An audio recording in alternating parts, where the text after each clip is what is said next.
Hi, everyone. Good morning, good afternoon from wherever you're calling. Thank you very much for your patience. We have now admitted everyone who's in the waiting room and we're expecting a few more participants. As it is in the case of online events, every now and then we experience some technical difficulties. Luckily, we have managed this by now, so we sent an email on Eventbrite to others who are joining us today. For your information, we are recording this launch event today, just so that we can also share it later on with potential participants of our Voices curriculum who cannot attend today. Welcome everyone, I'm Zsófia Slamka, I'm one of the Voices members from Cambridge, and I'm very happy to welcome you to our curriculum launch event today. This is something we've been preparing for and planning for in the past month, I can already say. So I'm hoping that we can reach a good number of future participants and potential partners as well with whom we can collaborate. So let me briefly tell you about what Voices is, and let me also introduce our team, who you can see on our call. You can see Juan from Cambridge, Elisa from Cambridge, Kate from Cambridge, and Chloe from Dublin, as well as Shane from Dublin Hub. We also have Pahini and Kaula from the Cambridge and Dublin teams who couldn't join the call today, but who have been helping us substantially in the past months to prepare the curriculum. So just a couple of housekeeping thoughts. If you feel comfortable, please have your camera on so we can get to know you as well. Be on mute till you're not speaking. We'll also have a more interactive Q&A session where anyone who wishes can have the chance to speak up. Please don't hesitate to ask questions in the chat or later on in the Q&A session. You can also turn your mic on and just ask us directly. And this is all about it, so I think we can get started. Today we are launching our year-long curriculum, which I'm sure some of you have learned about previously on social media or on our website. Voices is a women empowerment platform that started approximately 2 years ago when a couple of us from the Global Shapers community got together and started brainstorming how we could best make sure that there's a larger women representation and women participation in public events, as well as in opportunities, career development opportunities in general. And this is how we started Voices with the Dublin and the Cambridge hubs of the Global Shapers community. And then throughout these past 2 years, we also had members joining us from Palermo and Paris and Barcelona hubs. We've been growing substantially, and then COVID-19 came along, which is something that affected us all. And in Voices, what happened then is that we managed to start organizing webinars, workshops in the online space. And actually, we also managed to reach out to a global reach of women. And this leads us to the launch of the Voices curriculum today. So as a community, as a network of people who are all excited and all fascinated about women empowerment, what we are doing is threefold. On the one hand, we are organizing the Voices curriculum, which is a year-long program of monthly workshops on career development related skills, which you will hear more about later on today. We're also curating a LinkedIn community of women in the early stages of their career, sharing opportunities, sharing content with them throughout the year. And then finally, we are also trying to create content, distribute and share information about opportunities, about women empowerment on our website, LinkedIn community and social media platform. So this is broadly speaking what we are doing. And today what you will also hear about is a couple of personal stories from our team members in regards to what technical barriers might be to women in participating in various industries. So we'll have first Kate speak about her experience, then Elisa will speak, and then Shane will also share some thoughts about this. Kate, would you like to go ahead? Hi everyone, it's nice to be able to speak with you today. So my name is Kate McNeil and I presently work in policy and in knowledge translation, but I spent the early years of my career working in politics. there are a couple of sort of big challenges that are sort of unique to early career women today. One of which is building and sustaining networks professionally especially outside of the professional silos. It's really hard to sort of get outside your knowledge community or to meet people in fields that are sort of disparate or spread around the world. It's also really hard for early career women to navigate career transitions. There are no longer necessarily clear trajectories or sort of paths to promotion in a lot of fields, especially ones that have fuzzy boundaries like policymaking. And so there's a need for continual skills building. And while there's a lot of stuff out there, it can be really hard to prioritize. A lot of it is expensive. And in a lot of cases, there aren't opportunities to both learn while engaging with a peer community, sort of a continuation of the things that you might have gotten on an on-campus experience while you were younger, but sort of built to go alongside your early career development. So Voices is really about creating spaces to encounter like-minded professional young women and to learn from each other, to build skills, and to engage in a well-rounded and diverse curriculum that can really challenge you to think about different areas where you can grow within your career while being part of a global community. So I'm really excited to see what we'll do over the coming months, and I think that it will be a really great progression from some of the online workshops that we've held earlier this year. Thanks. Hello everyone, I'm Elisa. My background is in mechanical engineering and management. And while especially engineering is still a heavily male dominated field, and this, as soon as you, even before you enter the job market, you will really experience that. There are some very technical examples. For example, when I did my first internship on a construction site, the hard hats, for example, they don't even fit my head size, or in some production sites, you don't even have toilets for ladies, which can be quite annoying. That makes you really feel, what potential there still is for women participation. So, and I think, but still, manufacturing and industry is such an exciting field to work on. And so I think it's super important that in the future, all the things, basically, if it's our water bottle or the desk we're working on, it's all manufactured and built at some place. So I think it's really important to get more women excited about the field of building things and manufacturing.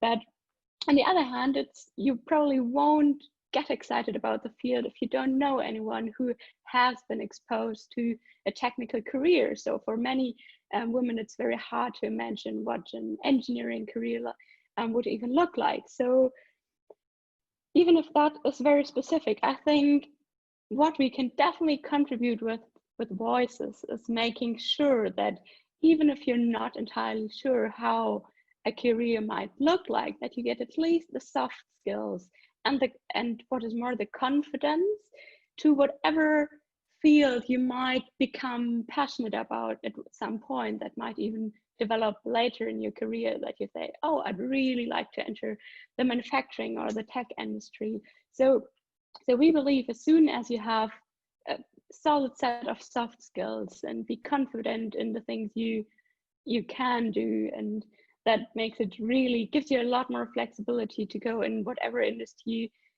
you might like to within your career. That is why Voices is very exciting to me. Hi everyone. I'm also an engineer. I work in the tech field. Currently I'm working in a robotics startup, so I'm building all the robots, taking everybody's jobs. So the diversity is pretty bad in tech industries. It's well documented, and we all know how influential these algorithms are in our lives. It's not very good if they're being designed by a certain demographic. So I've interviewed and I've taken interviews, many interviews. So I kind of both sides of the table, and it's funny because a lot of it comes down to the fact that in the tech field, these interviews might land you a job that could literally change your life. You can move somewhere new, you can make a lot of money, you can different lifestyle.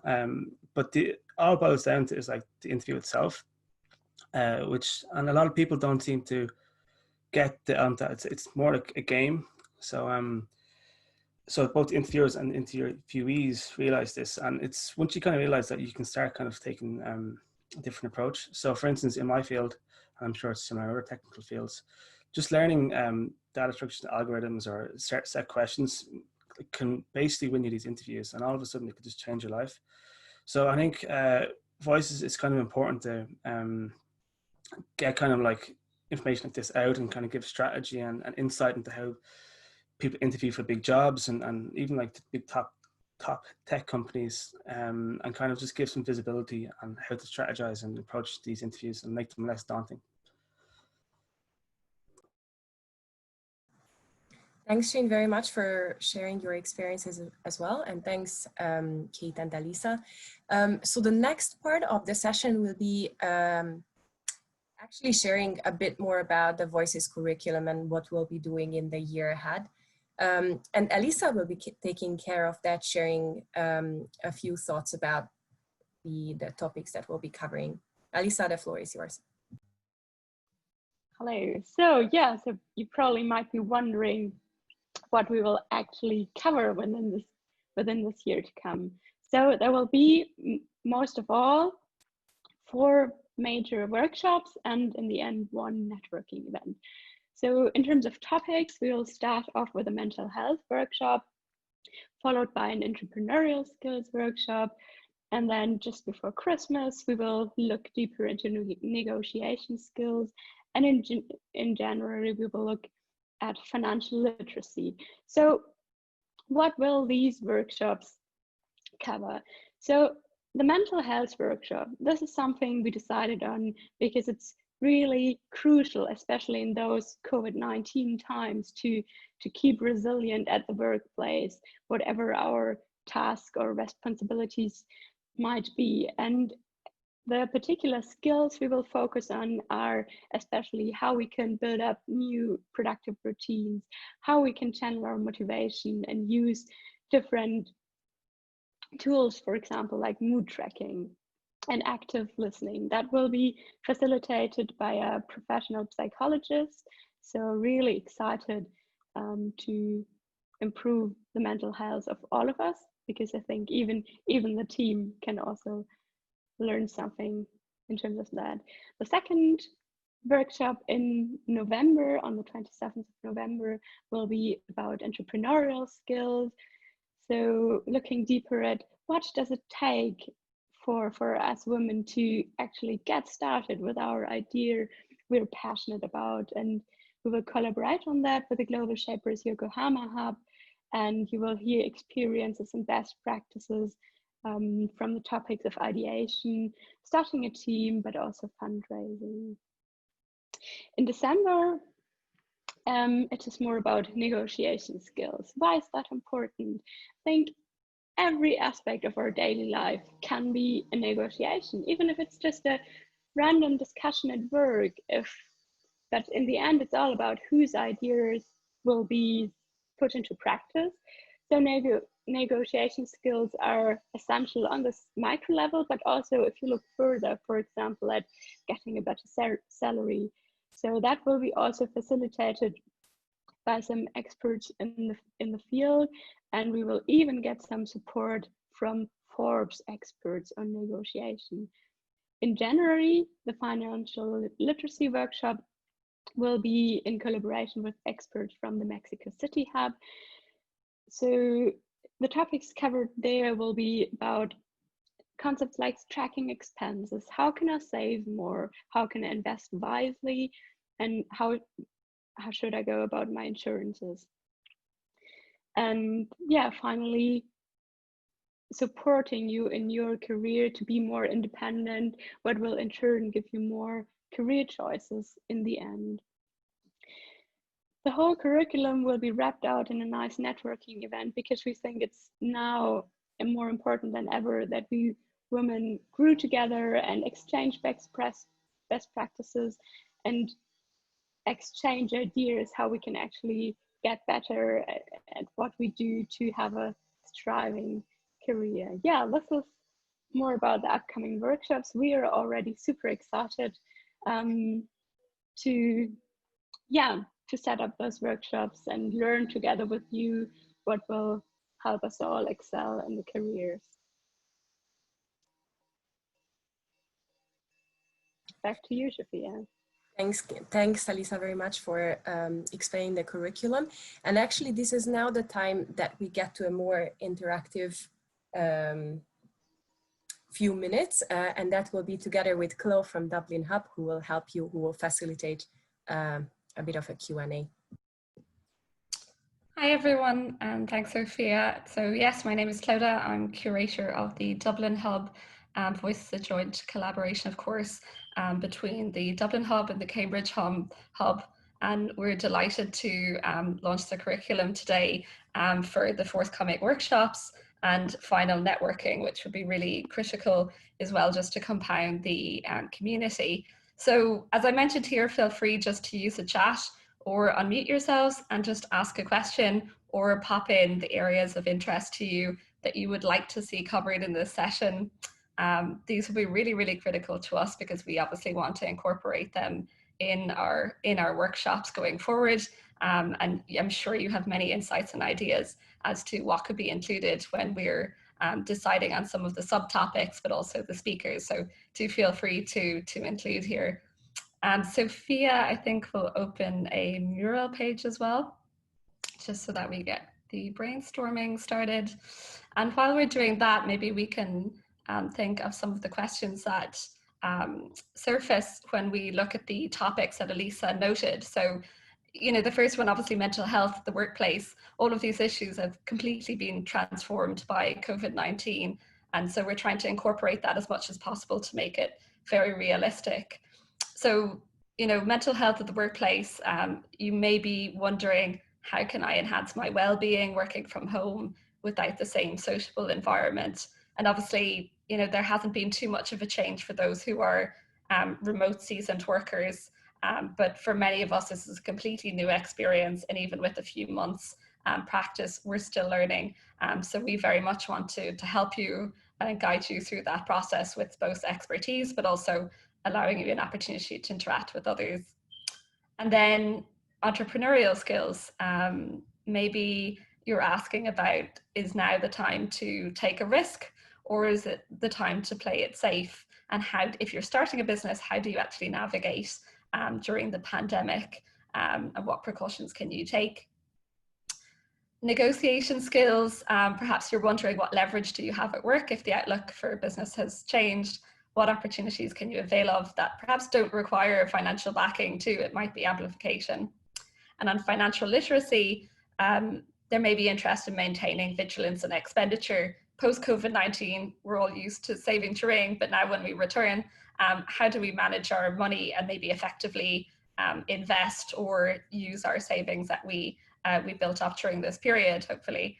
And finally, then the networking, as I said, is just to compound the community and look at opportunities for all of you to interact depending on your area.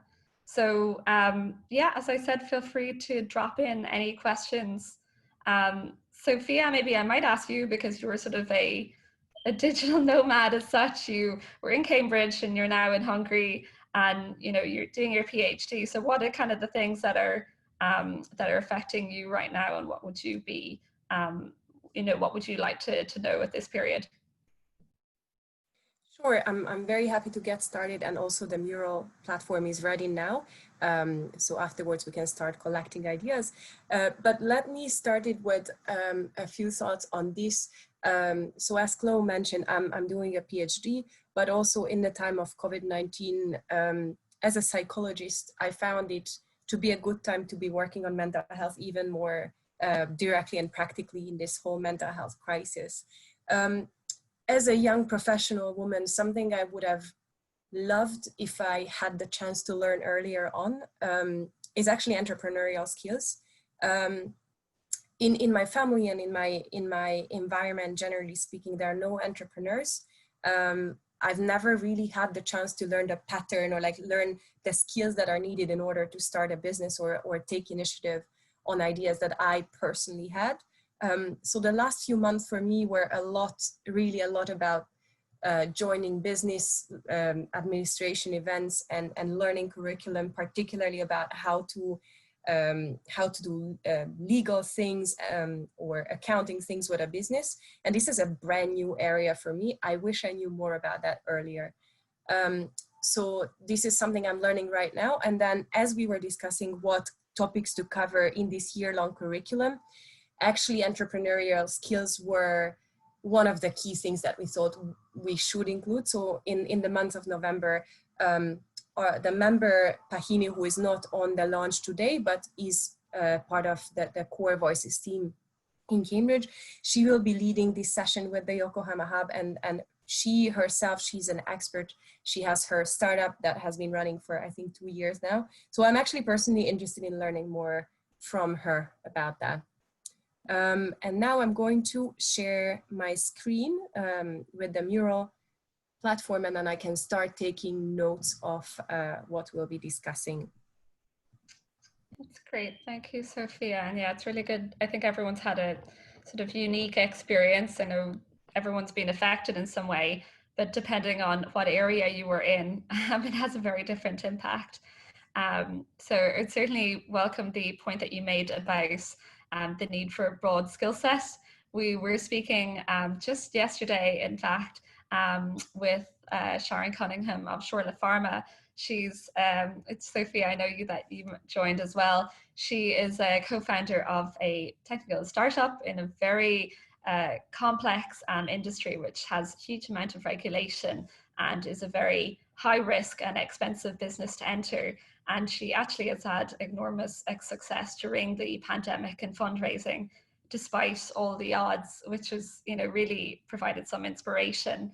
But, what she was noting as well was the need for complementary skills. So if you are going into business, if you are going to take on the risk, is try to find people with complementary skills. So in her case, she had a financial background, she was in auditing, PwC, and she found someone who had a background in regulatory affairs, and together they matched up and it just worked beautifully.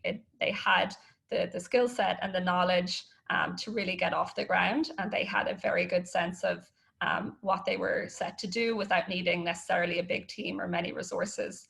So I think, she spoke about the value of interdisciplinary backgrounds, finding the people who have the critical ones, obviously financial, regulatory, it's just, and expertise in the specific area, particularly if it's STEM.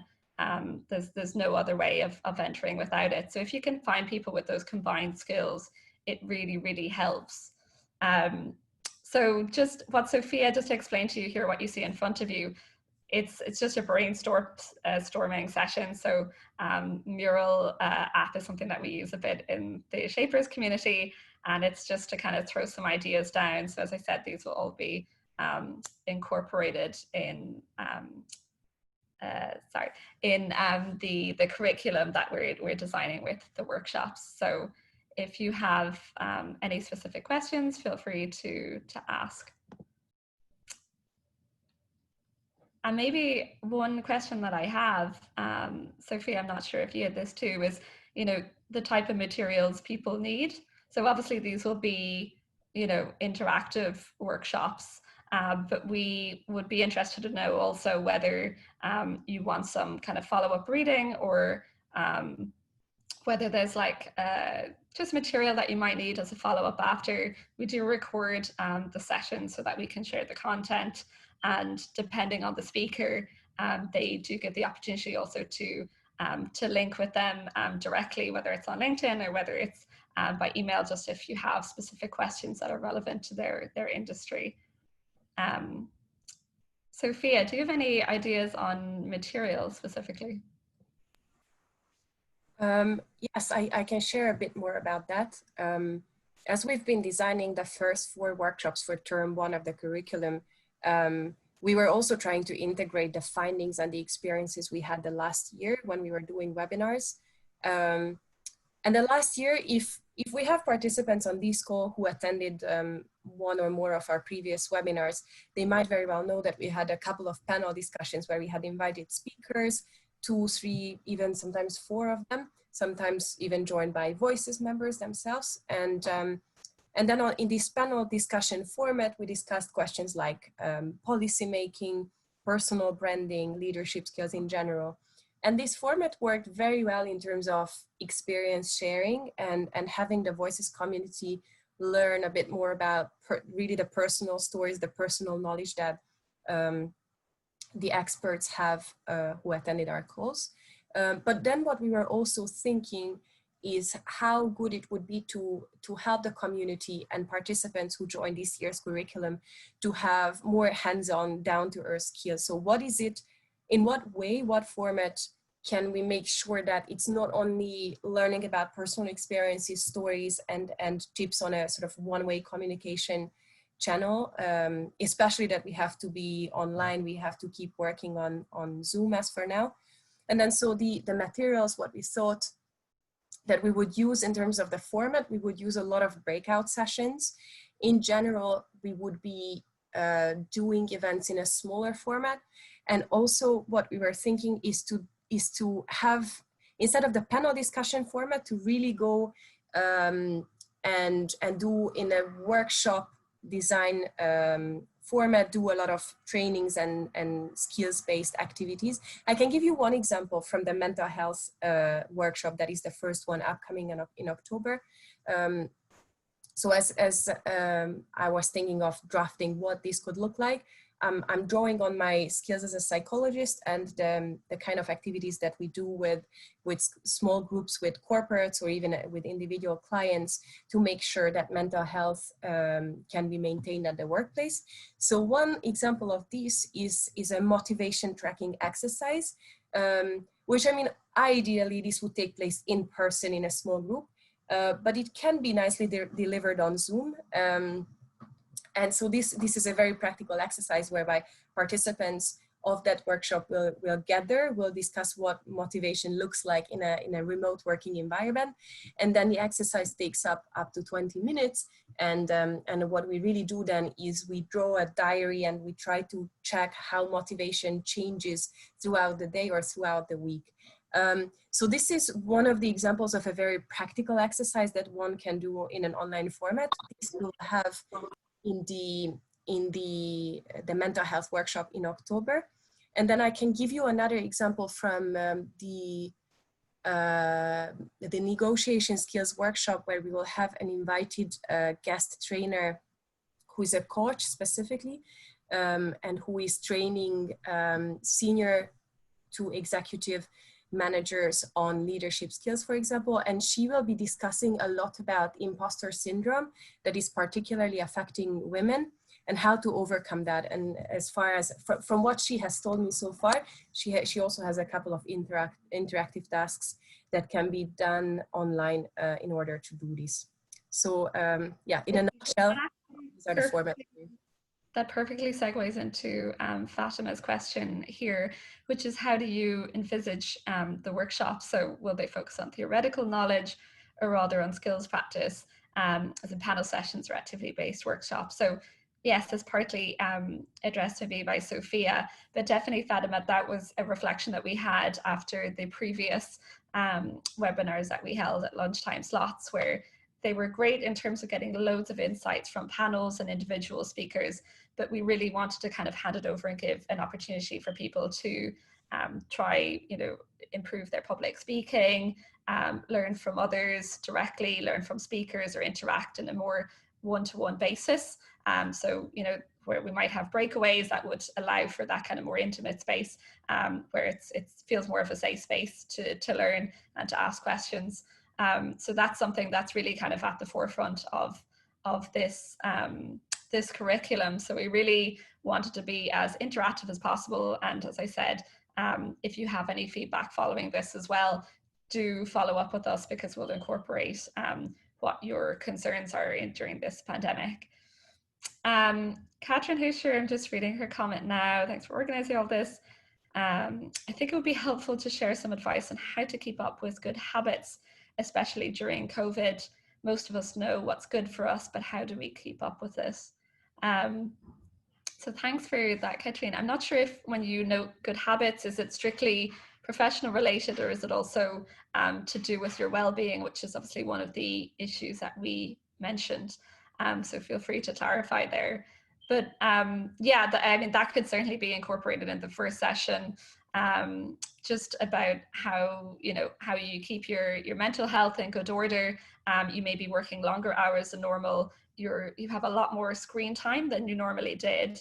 So it's really just finding a good balance.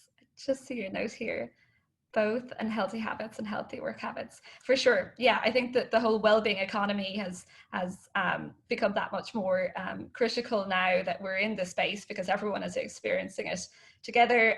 There's going to be a lot fewer people in offices, a lot less business travel, and there's going to be a lot more permanent remote work that's not just limited to senior engineers and IT staff. We particularly see that with IT companies who are stretching their remote period out to well into 2021, and maybe working flexibly also with employees on what sort of hybrid model they would like to work with in future.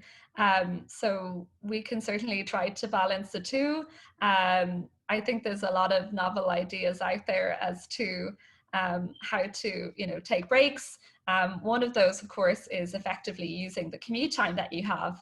And I recently read, it was an article on Harvard Business Review about whether people are effectively availing of the time that traditionally was allocated to maybe their 40-minute commute each way to work, or maybe more, and how are they using that now? Are they are they starting work earlier? Are they maybe making time for themselves? Are they starting it with physical activity for their physical well-being? Are they doing meditation for their mental health, which can also just help focus your mind for the day? One of our shapers I know in the Dublin hub actually tried to reinforce sort of artificially the framing of a commute that he had to work. So he took a walk before work and at the end of the day, every single day, which impressed me because some days are just very busy or the weather changes and it's hard. But he actually said that it just gave him a fresher mind when he approached his desk, that he wasn't transitioning from one spot to the other in a very contained space. So that worked really well for him. But we've been asking around among our Dublin shapers in the hub, what is kind of working for them. It's very tailored. You may be someone who doesn't necessarily like to do meditation or who isn't into many sports. So it's really finding a halfway point for people that's kind of bite-sized and that's manageable, that they can do on a daily basis, or at least a weekly. I can also chip in briefly about this. Just wanted to share that actually in this first workshop, this is something that we'll try to address.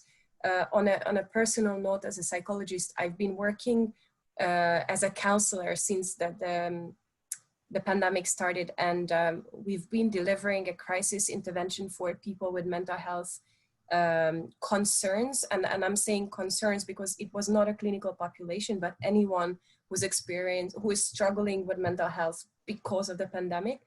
And the key issues that I've seen so far and this applies to all ages and genders, but the main concerns have been how to develop a new daily routine given the new circumstances, the changes and uncertainty. So, and then as Chloe is saying, it really depends on your personality, but there are some practices that everyone can follow in order to really discover what those practices would be best optimized for your very own schedule.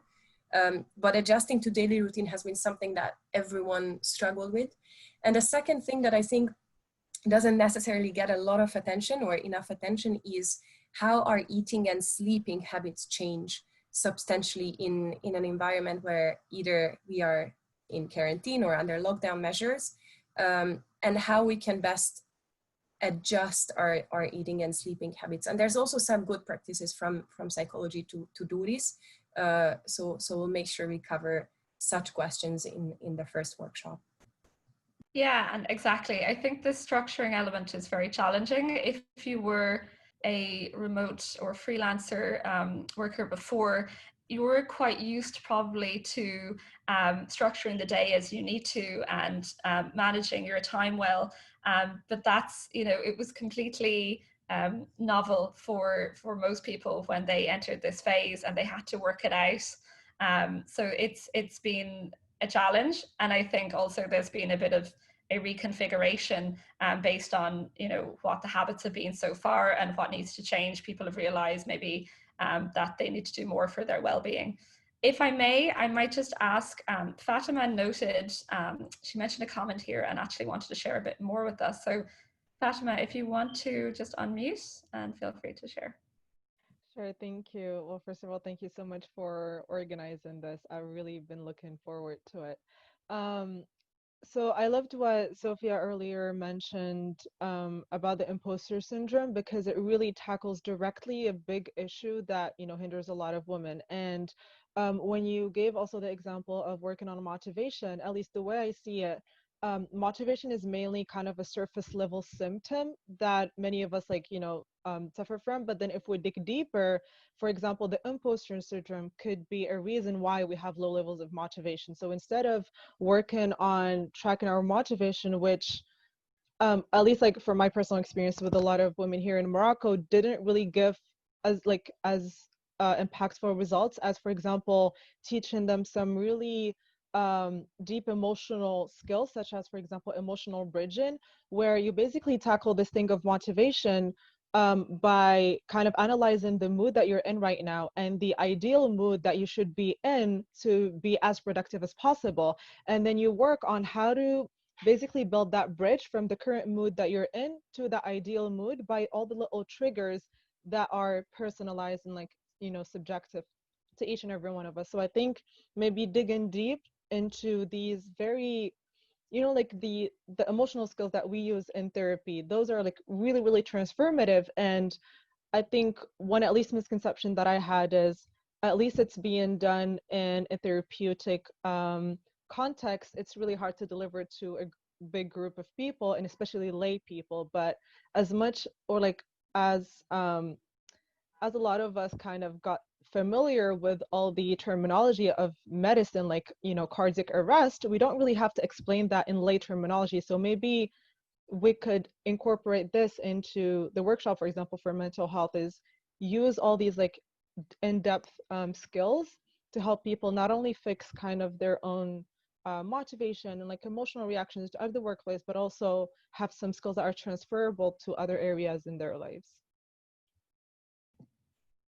I think that's really, really helpful, Fatima, and we'll definitely address that in the workshop. I think, as you say, trying to find a means to like actually identify the technical barriers psychologically. So I know there's been kind of a lot of discussion around motivation and how it's kind of in itself, it's quite a flawed recommendation to give to people, because it's very it appears in cycles, and it has dips, it has troughs, and it has peaks.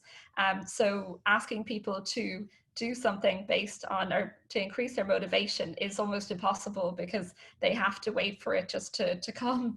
And it doesn't sustain itself, it goes down again. So what it's really more about doing is finding manageable chunks in your day to do something, and to do it in a small amount.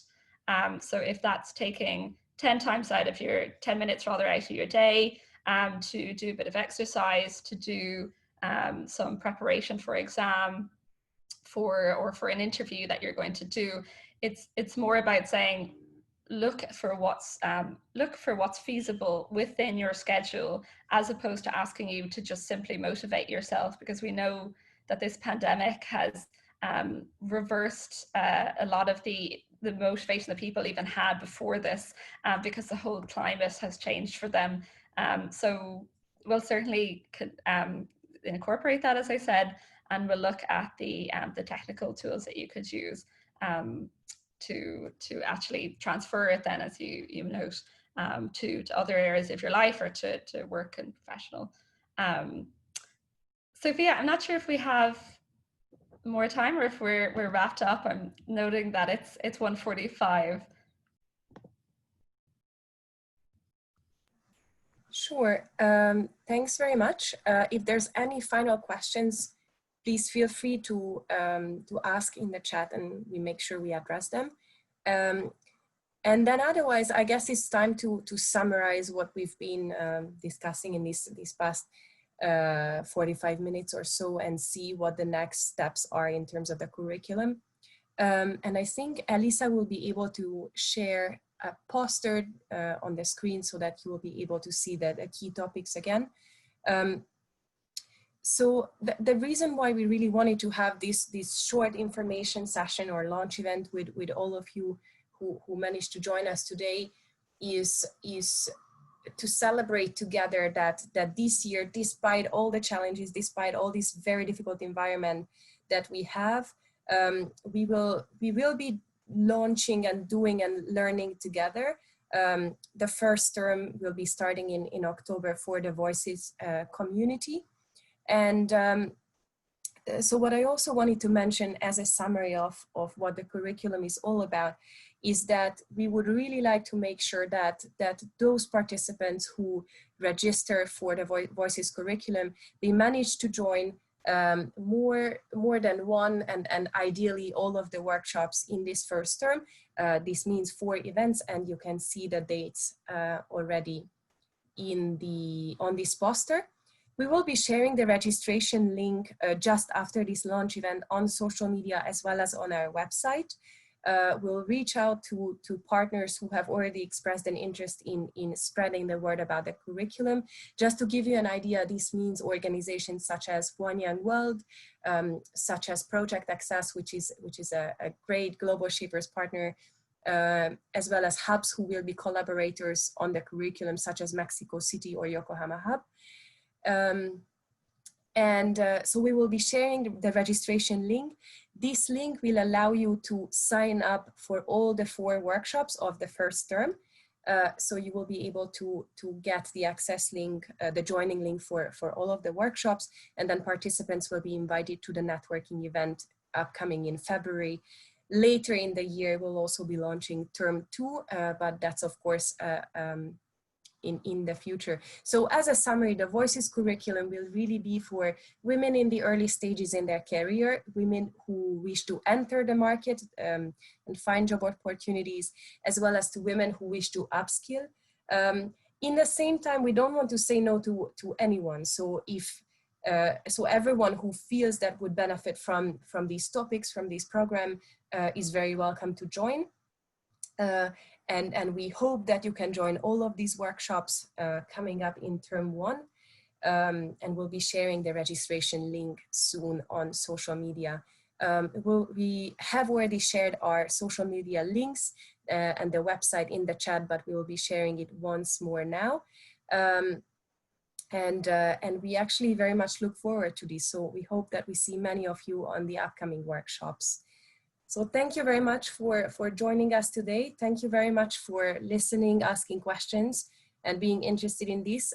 We are learning together with you. So if you have any ideas, any topics that you would like to hear about later on, you can always email us. You can reach out to us on social media. We are designing term 2 basically based on the feedback and ideas that you give to us. So we hope we do hear from you, and see you in October. Thanks very much to the team as well for joining the call today. And yeah, excited about the year ahead. Thanks everyone for joining. Delighted to see you.